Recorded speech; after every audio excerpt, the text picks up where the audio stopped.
നമ്മുടെ ശരീരത്തിന് ഏറെ ആവശ്യമായ ഒരു പോഷകമാണ് വൈറ്റമിൻ സി. പല രോഗങ്ങളെയും തടയാനും രോഗപ്രതിരോധ ശക്തി വർദ്ധിപ്പിക്കുവാനും വൈറ്റമിൻ സി ശരീരത്തിന് ആവശ്യമാണ്. വൈറ്റമിൻ സി അടങ്ങിയ ഭക്ഷണങ്ങൾ കഴിക്കുന്നത് എല്ലുകളുടെ ആരോഗ്യത്തിനും ചർമ്മത്തിന്റെ ആരോഗ്യത്തിനും ഗുണം ചെയ്യും. എപ്പോഴും അസുഖങ്ങൾ വരിക, വിളർച്ച, എല്ലുകളുടെ ആരോഗ്യം മോശമാകുക, ചർമ്മ പ്രശ്നങ്ങൾ, മുറിവുകൾ ഉണങ്ങാൻ താമസിക്കുക, പല്ലുകൾക്ക് കേടുവരിക തുടങ്ങിയവയെല്ലാം വൈറ്റമിൻ സിയുടെ കുറവ് മൂലം ഉണ്ടാകാം.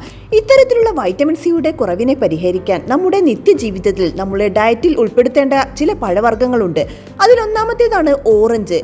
ഓറഞ്ചാണ് വൈറ്റമിൻ സി ഏറ്റവും കൂടുതൽ അടങ്ങിയിട്ടുള്ള ഒരു പഴവർഗ്ഗം. കിവിയാണ് അതിൽ രണ്ടാമതായി ഉൾപ്പെടുത്തുന്നത്. അതുപോലെ തന്നെ സ്ട്രോബെറി, പേരക്ക, നെല്ലിക്ക, പപ്പായ, നാരങ്ങ, പൈനാപ്പിൾ തുടങ്ങിയ പഴവർഗ്ഗങ്ങളിലെല്ലാം വൈറ്റമിൻ സി ധാരാളമായി അടങ്ങിയിട്ടുണ്ട്. അതുകൊണ്ട് തന്നെ വൈറ്റമിൻ സിയുടെ കുറവ് പരിഹരിക്കാൻ ഇത്തരത്തിലുള്ള പഴവർഗ്ഗങ്ങൾ നമ്മൾ ദിവസവും കഴിക്കുന്നത് വളരെ നല്ലതാണ്.